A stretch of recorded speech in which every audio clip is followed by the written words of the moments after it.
I'm Dr. Anjali Devi, Associate Professor, Department of Biotechnology, Vignan's Foundation for Science, Technology and Research.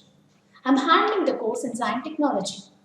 In today's session, we are going to learn about stability, deactivation and catalytic activities of enzyme, as well as applications of enzymes.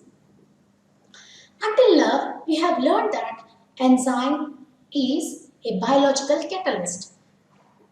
We have also learned that what is biological catalyst. A biological catalyst is a substance which will guide the reaction that is taking place inside a living organism. And these enzymes are mostly proteinaceous in nature. The importance of these enzymes are they are going to speed up the rate of reaction without changing the equilibrium of the reaction. They will not bring any changes in the free energy of reactants as well as the products. Just consider two reactions. In one reaction, there is no involvement of enzyme, which is called as uncatalyzed reaction. In another reaction, just we are including an enzyme. This is a catalyzed reaction. So in both the reactions, the amount of reactants and the concentration of products are same. Then, what is the importance of enzymes in a reaction? Enzymes are mostly involved in increasing the rate of a reaction. That means when compared to uncatalyzed reaction, the reaction in presence of enzymes will be taking place more fastly. When you are saying that it is increasing the rate of chemical reaction, then how you are determining the speed? The speed is determined by the energy of activation, and enzymes must lower the energy of activation during the reaction. And the kinetics of this chemical reaction is mostly depending upon the energy of the transition state. Now I'm using the word transition state. We need to know what is a transition state.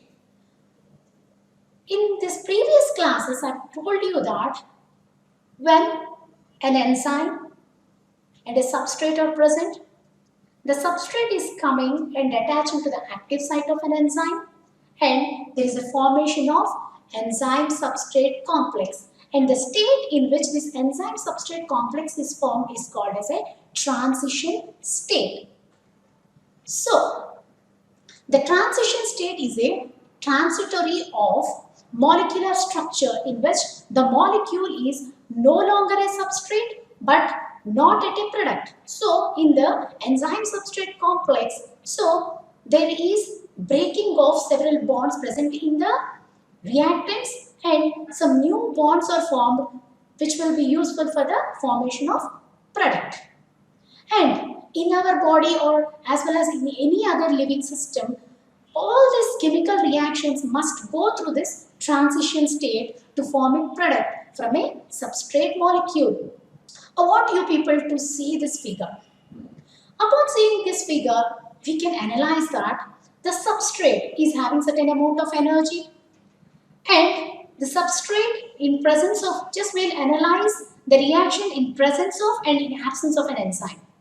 So, in an absence of an enzyme, the substrate is going and it is reaching the transition state, but it requires a lot of activation energy.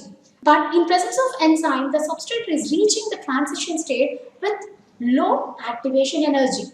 Okay, this means in presence of an enzyme, the activation energy is lower. After this, in the transition state, in presence of enzyme, enzyme substrate complex is formed, and gradually there will be release of energy with the formation of product, and now these enzymes are ready for reacting with other substrate molecule. So, the energy of the product is always lower than the reactants. So, in the case where the energy of product is lower than the reactants, then delta G, which is called as Gibbs free energy, is negative. In this condition, the reaction will be spontaneous reaction. I'm going to explain this by showing you a reaction. Just think that there are three reactants, A, B and C. A strong bond is formed between A and B. Now C is coming and it wants to react with B. So now These reactants will enter into a transition state where the bond between A and B will be start breaking up. There is a partial bond breakage between A and B, and a partial bond formation will be there between B and C. And after this, the next step is the bonds are completely formed between B and C, and the bond between A and B is completely broken down. So, the bonds between A and B breaks and electron density moves away, and the bonds between B and C forms and electron density overlaps. Due to this overlap, the energy of the transition state will be increasing. Now, we have to learn whether the transition state is stable or not. The transition state is the state corresponding to the highest energy along the reaction coordinate. If you see this in the previous figure, so the reaction is progressing, that we are denoting in x-axis, and the free energy we are showing in y-axis. So in the reaction coordinate, the transition state is the state corresponding to the highest energy. It has more free energy when compared to the substrate and the product. You can see in the figure. Thus, it is having least stability. See, the active site of the enzyme binds to the substrate molecules and forms the enzyme-substrate complex. The enzyme in its active site stabilizes the partial broken bonds and partially bond that are formed, and stabilizes the transition state by lowering the activation energy. Because of this, the rate of reaction is increased. In an uncatalyzed reaction, the activation energy is higher when compared to a catalyzed reaction, where the activation energy is lower due to action of enzyme. But there is no difference in the Gibbs free energy. Now, we'll learn more about transition state stabilization. The transition state is found to be central to catalysis by the enzyme. The stability is due to the electrostatic interactions. Several hydrogen bonds are observed to shorten at the transition state. The active site is clearly complementary to the transition state of the reaction. The active site of the enzyme is complementary to the transition state of the reaction and stabilizing it more than the substrate. So, reducing the barrier of reaction. I want you people to go through this following links in order to learn more about the topic which I have told until now. Please work on these questions to assess yourself. Now, I am moving towards another topic which is nothing but applications of enzymes. Until now, we have learned about the importance of enzymes. Because of their versatile importance, these enzymes are applied in various industries such as biotech industries. They are used for diagnostics purpose. They are used in food and beverage industries, in animal feed industries, pharmaceutical industries, in household purposes. They are also used in biofuel industries. So, where enzymes are used, I've told you that they are used in various industries. In the industries, they are used in leather tanning, they are used for starch processing, they are used in textile and detergent industries, they are used in food processing, etc. And they are also used in cleaning up the environment. They are used for degradation of the residual waste material. They are used to detoxify the toxic materials. Their enzymes also have their application in agriculture sector. As I've told you that they are used as animal feed. They are also used in agro processing. Now, we'll deal about what are the specific enzymes used in different industries. First thing, we are learning about different enzymes involved in cloth and textile industries. So, in these industries, mostly cellulases, amylases and catalases are being used. Cellulases are very much useful for smoothing and giving the cloth glossy appearance. Amylases will be acting upon the thread which is used for making this cloth. So they will be controlling the thickness of the thread. These catalases will be removing the hydrogen peroxide residues after bleaching. Next, we have application of enzymes in detergent industry. Here, we are mostly using proteases, lipases, and amylases.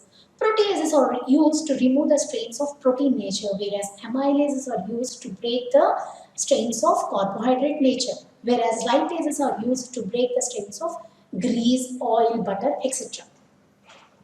And we are going to see the application of enzymes in the biofuel industry.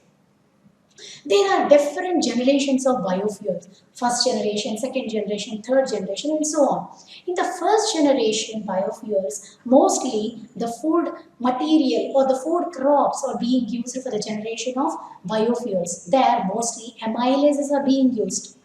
In the second generation biofuel preparation, mostly lignocellulosic material is being used. As you know, this lignocellulosic material will be having lignin, cellulose, as well as hemicelluloses. In order to break these moieties, we need lacases, xylanases, and cellulases. Lacases will be acting upon the lignin component of the biomass, whereas xylanases will be digesting the hemicelluloses, and cellulases will be acting upon the cellulose. So, beside these, enzymes are also used in medicine field. So, it is used to treat, these enzymes are used to treat various disorders and also used in manufacture of medicines. These are used to assist in metabolism and drug delivery. These are used in diagnostic purposes. Examples for such enzymes are amylases, lactate dehydrogenases, creatine phosphokinases, etc. Now, we'll see the application of enzymes in food industry. Amylases and cellulases are used for breaking the polysaccharides, okay, like starch and cellulose. Whereas pectinases are used to break the pectin. When you are extracting juice from the fruits, some amount of pectin will be released into the juice. This pectin will be giving the viscous nature to the fruit. In order to reduce this viscosity or viscous nature, we are using pectinases that will be breaking the pectin molecules present in the juice. Along with this, lipases are being used in baking industries. Enzymes are also involved in leather industries. Enzymes like proteases and lipases are used to obtain smooth and soft leather. And application of enzymes in agriculture. So various enzymes are used in animal feed to enable them to digest the food material more fastly and increase the meat content of animals. For example, they are using phytases. These phytases will be acting upon the phytate present in the food material or feed of the animals. This phytases will be acting upon the phytate to release the phosphorus stored in the phytate. This will be improving the feed conversion. Along with this, in agriculture, various other enzymes are also used. Those are proteases, pectinases, xylanases, cellulases, beta glucanases, alpha amylases, lipases, etc. These are used for improving the digestion of the food in the animals. As I've told you, like enzymes are also used in degrading or remediating the environment. Some of the extracellular enzymes secreted by white rot fungus, they are used for degrading the polychlorinated biphenyls, which we are calling as PCBs, as well as phenols, and also the dyes which are released from the textile industries. So I want you people to go through these links to learn more about the topic. Please work out on these following questions to assess yourself.